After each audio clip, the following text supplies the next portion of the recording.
ስለ ልጆቹ እኮ ምንም አላወሩኝ። አይ እስኪ እነሱን ነገር ተው። ምን ነው ማዘር ችግር አለ እንዴ? አይ ከዚሁ ነው ልጅ፣ ምንም ችግር የለም። እየጠጣ እንደዛ ከሆነማ ይንገሩኛል። ይኸውልህ ልጅ፣ እኔ አንድ ልጅ ነው ያለኝ።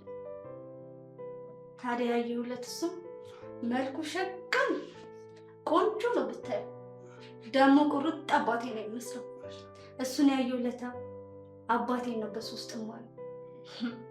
ታዲያ ምን ያደርጋል ልጅ፣ ምን ዋጋ አለው? ምን ነው ማዘር ምን ተፈጠረ? እንደምታየው ነው የወላድ ማካሚ ያለ ልጄ ከጉኜ ሸሽቶኝ ርቆኝ ከሄደ ዘመናት ተቆጠሩ። ይሄ ምንድን ነው ስሙ የምትሉት? ዩኒቨርሲቲ ነው ዩኒቨርሲቲ የምትሉት ምንድን ነው? ቅጡ ስሙም አያያዘኝ።